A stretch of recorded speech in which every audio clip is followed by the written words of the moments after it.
दोस्तों UPHESC assistant professor री exam जो कि परीक्षा होने जा रही है 18-19 अप्रैल को। GIC lecturer, GDC assistant professor, HEO यानी कि स्वास्थ्य शिक्षा अधिकारी की परीक्षा जो कि अक्टूबर में होनी है। तो जितना भी आपका सिलेबस है उस सिलेबस के मुताबिक आपको इससे पहले 3 लेक्चर प्रोवाइड करवाए गए और ये आज का आखिरी लेक्चर होगा। लेक्चर 1 में हमने क्या पढ़ा था? ब्रिटिश भारत के अधिनियम। यहाँ से बहुत सारे प्रश्न एग्जाम में बनते हैं। 1773 में जो रेगुलेटरी एक्ट पारित हुआ था उससे लेकर बाकी जितने भी कानून बने थे, संविधान के जो भाग हैं, जो अनुसूचियां हैं, अनुच्छेद हैं, जो अलग अलग कमीशन बनाए गए थे। लेक्चर 2 में हमने पढ़ा था संविधान सभा का जो गठन होता है, संविधान सभा का इतिहास, प्रमुख समितियां जो कि संविधान सभा से संबंधित हैं, साथ ही साथ इनके जो अध्यक्ष बनाए गए थे, भारतीय संविधान के जो विदेशी स्रोत हैं उनके बारे में, प्रस्तावना के तत्व। ये बहुत ही इंपॉर्टेंट है। बहुत छोटा लग रहा है आपको, लेकिन यहाँ से बहुत बार अजीब अजीब तरीके के प्रश्न पूछे जाते हैं। सारी बातें मैंने आपको यहाँ पर बताई हैं। प्रस्तावना संबंधी जो वाद हुए हैं, जिसमें आपको याद होगा SR बोम्मई वाद, गोलकनाथ, इसके अलावा जो केशवानंद भारती वाद है वगैरह, बेरुवाड़ी, ठीक है, ये सारी चीज़ें मैंने आपको पढ़ाई। संविधान के प्रमुख संशोधन जो किए गए थे जो कि बहुत ही इंपॉर्टेंट हैं, ठीक है। लेक्चर 3 में मैंने आपको पढ़ाया था मौलिक कर्तव्यों के बारे में, विभिन्न अनुच्छेद और अनुसूचियाँ, और ये आज का आखिरी लेक्चर होगा जिसमें मैंने आप लोगों को क्या पढ़ाया है? नीति निर्देशक तत्व, DPSP और जो विधायिका, कार्यपालिका और न्यायपालिका है, ठीक है। तो इस प्रकार से ये आपका आज का अंतिम लेक्चर होगा। अब इसके बाद इसकी कंबाइंड PDF आपको दी जाएगी ताकि आपका जो रिवीजन है वो बेहतरीन तरीके से हो सके।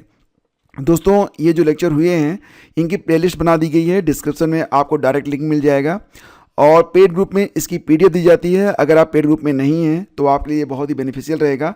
अगर आप जुड़ना चाहते हैं तो आप डिस्क्रिप्शन चेक कर लीजिएगा या इस नंबर पर आप हमें हेल्प लिखकर, एग्ज़ाम का नाम लिखकर आप डिटेल प्राप्त कर सकते हैं, ठीक है। चलिए स्टार्ट करते हैं। सबसे पहले दोस्तों बात करेंगे DPSP के बारे में, यानी कि राज्य के नीति निर्देशक सिद्धांत। इसको क्या कहते हैं? DPSP, directive principles of state policy, ठीक है। तो भारतीय संविधान के भाग 4 में अनुच्छेद 36 से लेकर 51 में ये वर्णित हैं और ये वे मार्गदर्शक तत्व हैं जो सरकार को कल्याणकारी राज्य यानी कि वेलफेयर स्टेट स्थापित करने, सामाजिक आर्थिक न्याय सुनिश्चित करने और कानून बनाते समय मार्गदर्शन प्रदान करते हैं। तो ये बहुत ही इंपॉर्टेंट है, ध्यान दीजिएगा। ये कहाँ से लिए गए हैं? तो ये आयरलैंड के संविधान से प्रेरित हैं, ठीक है। और ये सिद्धांत कानूनी रूप से न्यायालय द्वारा लागू यानी कि नॉन जस्टिसिएबल हैं, यानी कि ये न्यायालय द्वारा लागू नहीं होते हैं, लेकिन शासन के लिए ये मौलिक हैं। इनको आप याद रखिएगा। इसके पहले मैंने जब आपको कल तीसरा लेक्चर लिया था नीति निर्देशक तत्व से पहले मैंने आपको पढ़ाया था मौलिक कर्तव्य। तो मैंने आपको बताया था कि मौलिक कर्तव्य जो हैं ये क्या है? ये न्याय योग्य हैं, यानी कि जस्टिसिएबल हैं, लेकिन जो DPSP हैं ये जस्टिसिएबल नहीं हैं। इसको आप ध्यान रखिएगा। एग्जाम में ये भी प्रश्न कई बार पूछा गया है, ठीक है। देखो दोस्तों, जो महत्वपूर्ण अनुच्छेद आते हैं आपके DPSP के अंतर्गत, जैसा कि मैंने आपको बताया था कि ये अनुच्छेद 36 से लेकर 51 के बीच में जो है वर्णित हैं, लेकिन जो इम्पोर्टेंट नहीं है उनको हम नहीं पढ़ेंगे। जहाँ से प्रश्न आते हैं सिर्फ उतनी चीज़ें मैं आपको पढ़ाऊंगा, क्योंकि मेरा उद्देश्य यही है कि आप एग्ज़ाम में बेहतर कर सकें। बाकी डेप्थ में जाकर, डिटेल में जाकर अगर आप पढ़ना चाहें तो किताबें तो आपके पास है ही हैं, ठीक है। तो देखो यहाँ पर सबसे पहले बात करते हैं अनुच्छेद 39 के बारे में। 39, आर्टिकल 39 क्या कहता है कि पुरुष और महिलाओं के लिए समान काम के लिए समान वेतन, ठीक है। अनुच्छेद 40 ग्राम पंचायतों के गठन से संबंधित है, ये बहुत ही इंपॉर्टेंट है, वेरी वेरी इंपॉर्टेंट।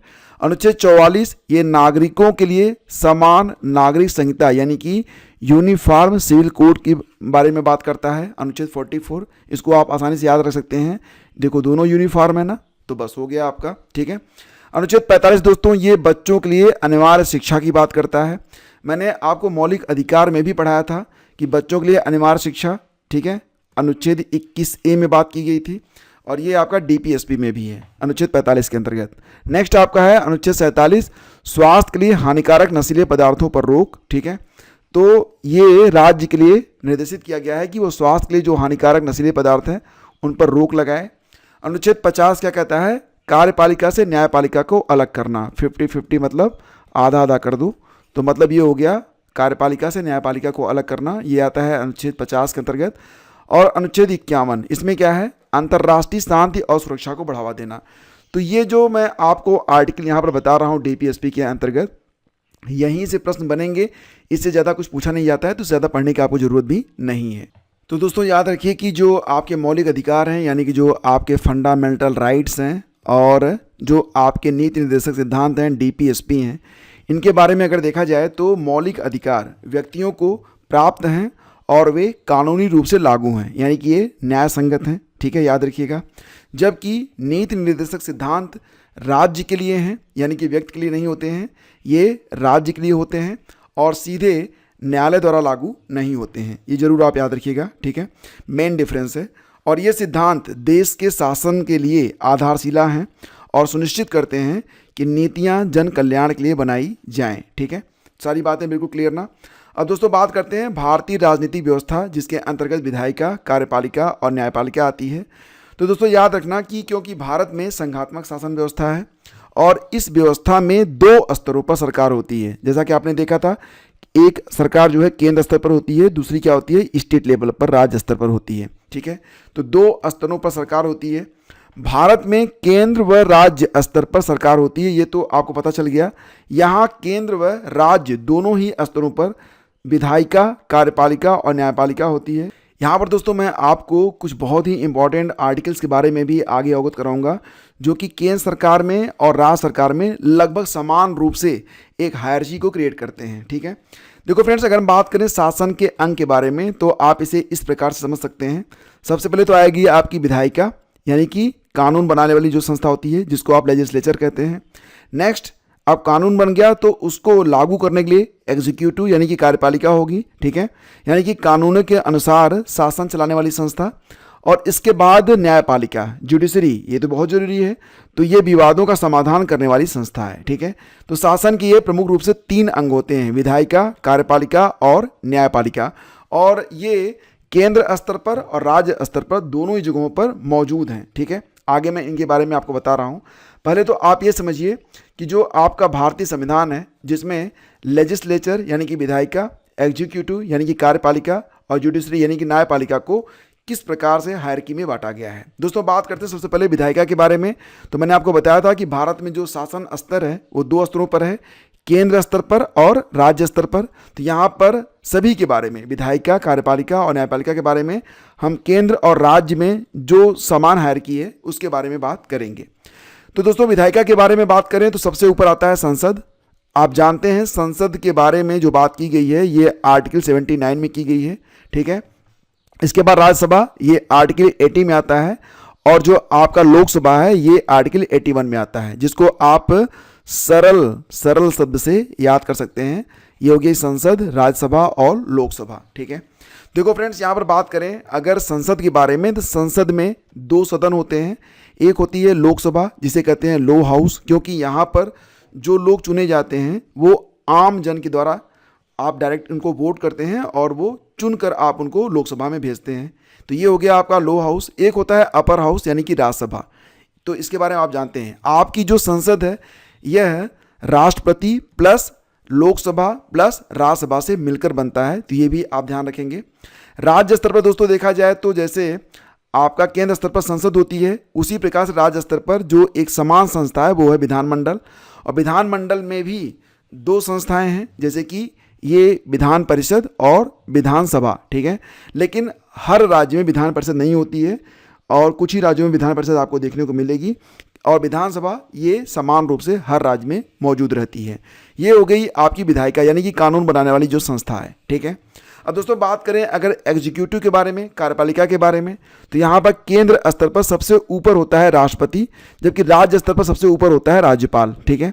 बिना दोनों की सहमति से, यानी कि केंद्र में बिना राष्ट्रपति की सहमति से और राज्य में बिना राज्यपाल की सहमति से और हस्ताक्षर के कोई भी कानून नहीं पारित हो सकता, कोई भी कानून नहीं बन सकता है। राष्ट्रपति के नीचे आता है दोस्तों उपराष्ट्रपति, और इनके नीचे हैं प्रधानमंत्री, इनके नीचे कैबिनेट मंत्री, फिर एक मंत्री परिषद है जिसमें राज्य मंत्री और उप मंत्री होते हैं। एग्जैक्टली कैबिनेट मंत्री, राज्य मंत्री और उप मंत्री से ही मंत्रिपरिषद बनती है, ठीक है। देखो फ्रेंड्स, इसी प्रकार से राज्यपाल, तो फिर मुख्यमंत्री और मंत्रिपरिषद, यहाँ से जो आपकी कार्यपालिका है ये स्टेट की है, यानी कि केंद्र की जो कार्यपालिका है उसमें राष्ट्रपति, प्रधानमंत्री और मंत्रिपरिषद है। इसी प्रकार से राज्य स्तर पर राज्यपाल, मुख्यमंत्री और मंत्रिपरिषद है। क्लियर दोस्तों। बात करें अगर जुडिशरी के बारे में, तो जैसा कि आप जानते हैं सबसे ऊपर हमारी जो न्याय व्यवस्था है वो इंटीग्रेटेड है, यानी कि अलग अलग स्टेट में आप देखेंगे तो हाई कोर्ट होते हैं, उनके नीचे अधीनस्थ न्यायालय होते हैं, लेकिन फिर भी सर्वोच्च संस्था एक ऐसी संस्था है जो इंटीग्रेटेड है, मतलब ये बिल्कुल एक हायरकी के तौर पर सबसे ऊपर जाके ये संस्था है और ये सारे भारत के लिए एक ही कानून पारित करती है। मतलब जो नियम, जो भी कानून सुप्रीम कोर्ट के द्वारा बताए जाएंगे, जो फैसला दिया जाता है वो सभी स्टेट पर लागू होता है। तो सबसे ऊपर सुप्रीम कोर्ट, उसके नीचे हाई कोर्ट, उसके नीचे डिस्ट्रिक्ट कोर्ट होते हैं। ठीक है, ये समझने के लिए आपके लिए है। अभी आगे मैं और भी डिटेल में सारी बातें आपको बताने वाला हूँ। ठीक है दोस्तों, आगे बढ़ते हैं। बात करें तो भारतीय राजनीति की व्यवस्था में शक्तियों के पृथक्करण के सिद्धांत के अनुसार शासन के 3 प्रमुख अंग हैं। ये मैंने आपको बताया था, विधायिका, और इसका काम क्या होता है, कानून बनाना। कार्यपालिका, काम क्या होता है, कानून लागू करना। और न्यायपालिका, यानी कि कानून की व्याख्या और न्याय करना।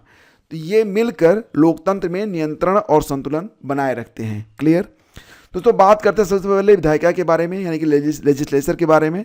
लेजिस्लेचर यानी कि कानून निर्माता। ठीक है, तो केंद्र में संसद सर्वोपरि संस्था है कानून बनाने के लिए। इसमें कौन कौन आते हैं, मैंने आपको बताया था, राष्ट्रपति, लोकसभा और राज्यसभा इसमें शामिल होते हैं। यानी कि संसद में राष्ट्रपति, लोकसभा और राज्यसभा आते हैं। राज्य विधानमंडल के बारे में बात करें तो इसमें विधानसभा और विधान परिषद शामिल हैं। और दोस्तों, इन दोनों संस्थाओं के जो प्रमुख कार्य हैं वो यही हैं कि अगर हम बात करें संसद के बारे में तो संसद देश के लिए, और जो आपका राज्य विधानमंडल है ये राज्य के लिए कानून का निर्माण करेगा, बजट पारित करेगा और सरकार यानी कि कार्यपालिका को जवाबदेह ठहराएगा। ठीक है ना। देखो फ्रेंड्स, इसी के साथ बात करते हैं कार्यपालिका के बारे में, यानी कि एग्जीक्यूटिव के बारे में, यानी कि कानून लागू करने वाली संस्था के बारे में। तो जैसा कि मैंने आपको बताया था कि राजनीतिक कार्यपालिका के अंतर्गत कौन कौन आते हैं, राष्ट्रपति, प्रधानमंत्री और मंत्रिपरिषद। और अस्थायी कार्यपालिका में नौकरशाही आती है, यानी कि सिविल सेवक आते हैं। ठीक है, अब यहाँ पर आप समझ सकते हैं कि जो राजनीतिक कार्यपालिका और अस्थायी कार्यपालिका का क्या अर्थ निकलता है। मुख्य कार्य क्या होता है, विधायिका द्वारा बनाए गए कानूनों को लागू करना, देश का प्रशासन चलाना और नीतियों को निर्धारित करना। ठीक है दोस्तों, बात करते हैं न्यायपालिका, जुडिशरी के बारे में। तो न्यायपालिका यानी कि जुडिशरी, यह न्याय और संविधान के संरक्षक भी कहे जाते हैं। और इनकी संरचना इस प्रकार से है, शीर्ष पर क्या है, सर्वोच्च न्यायालय है, सुप्रीम कोर्ट है, फिर हाई कोर्ट है और फिर अधीनस्थ न्यायालय है। मुख्य कार्य क्या है, कानूनों की समीक्षा करना यानी कि न्यायिक समीक्षा, मौलिक अधिकारों की रक्षा करना और संविधान की व्याख्या करना। ठीक है ना। शक्तियों का संतुलन, तो मंत्रिपरिषद सामूहिक रूप से लोकसभा के प्रति जवाबदेह होती है। ध्यान दीजिएगा कि जो मंत्रिपरिषद है ये सामूहिक रूप से लोकसभा के प्रति जवाबदेह होती है। न्यायपालिका, विधायिका और कार्यपालिका की शक्तियों पर अंकुश रखती है, यानी कि मंत्रिपरिषद जो है यह न्यायपालिका, विधायिका और कार्यपालिका की शक्तियों पर अंकुश रखती है। ठीक है ना दोस्तों। बात करें केंद्र की जो विधायिका है उसका अर्थ क्या होता है, संसद। संसद में मैंने आपको बताया था कि राष्ट्रपति आते हैं, प्लस लोकसभा है, प्लस आपकी राज्यसभा है। ठीक है, और भाग 5 जो आपके संविधान का भाग 5 है जिसमें संसद के बारे में वर्णन किया गया है अनुच्छेद 79 के अंतर्गत। ध्यान दीजिएगा, मैं पुनः आपको बता रहा हूँ कि अनुच्छेद 79, 80 और 81 आप बिल्कुल रट लेना। 79 में संसद के बारे में बात की गई है, और 80 में क्या है, राज्यसभा के बारे में, और 81 में लोकसभा के बारे में बात की गई है। ये संविधान के भाग 5 में उल्लिखित है, इसको आप रट लीजिएगा, याद कर लीजिएगा। वर्तमान समय में दोस्तों राज्यसभा में कितने सदस्य हैं, तो 245 सदस्य हैं, जिसमें 12 मनोनीत सदस्य होते हैं। ध्यान दीजिए कि राज्यसभा में कुल सीटों की अधिकतम संख्या 250 निर्धारित है। कितनी है, 250 निर्धारित है, लेकिन वर्तमान में सभा में 245 सदस्य ही हैं, जिसमें 233 सदस्य राज्यों और केंद्र शासित प्रदेशों से निर्वाचित होते हैं और 12 सदस्य राष्ट्रपति के द्वारा कला, साहित्य, विज्ञान और सामाजिक सेवा के क्षेत्र से मनोनीत किए जाते हैं। ठीक है, यह एक अस्थायी सदन है और इसमें 6 साल के लिए सदस्य चुने जाते हैं, यानी कि जो लोग भी राज्यसभा में होते हैं वो 6 साल के लिए चुने जाते हैं और हर दूसरे साल पर 1/3 जो सदस्य होते हैं वो रिटायर होते रहते हैं। लेकिन ये जो सदन है राज्यसभा, ये एक अस्थायी सदन है, इसको आप याद रखेंगे। दोस्तों बात करें अगर लोकसभा के बारे में, तो लोकसभा में कुल कितनी सीटें हैं वर्तमान में, तो 543 हैं। ध्यान दीजिएगा, जिन पर आम चुनाव होते हैं, ये 543 सीटें हैं, निर्वाचन क्षेत्र हैं जिन पर आम चुनाव होते हैं। ये 543 सदस्य सीधे जनता द्वारा वयस्क मताधिकार के आधार पर चुने जाते हैं। भारतीय संविधान क्या कहता है? भारतीय संविधान के अनुसार लोकसभा में अधिकतम 550 सदस्य हो सकते हैं। पहले ये संख्या ज़्यादा थी लेकिन अब ये 550 ही है। 18वीं लोकसभा जो 2024 में चुनी गई, इसमें 543 सीटों के लिए ही चुनाव हुए थे। ध्यान दीजिएगा कि एंग्लो इंडियन नामांकन को अब समाप्त कर दिया गया है 104वें संशोधन के द्वारा। ठीक है, याद रखिएगा इसको भी। भारतीय संविधान का भाग 11 राज्यों और केंद्र के संबंधों की बात करता है। इसके अंतर्गत अनुच्छेद 246 यानी कि 7वीं अनुसूची में संघ सूची, राज्य सूची और समवर्ती सूची के बारे में बात की गई है।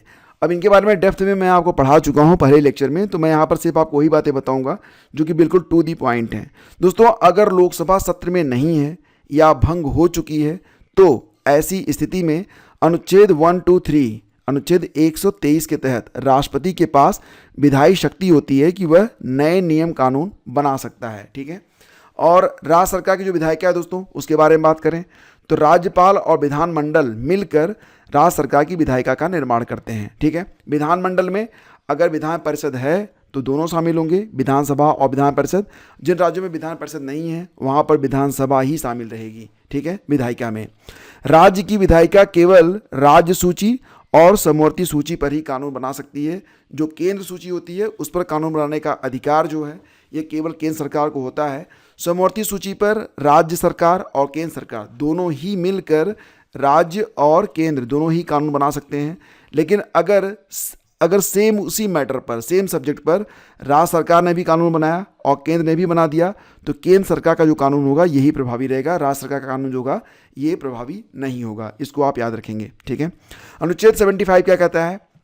तो दोस्तों, जो प्रधानमंत्री को राष्ट्रपति के द्वारा नियुक्त किया जाता है, अनुच्छेद 75 में इस बात का वर्णन किया गया है कि प्रधानमंत्री को कौन नियुक्त करेगा? राष्ट्रपति नियुक्त करेगा, और अन्य मंत्रियों को प्रधानमंत्री की सलाह पर राष्ट्रपति के द्वारा नियुक्त किया जाता है।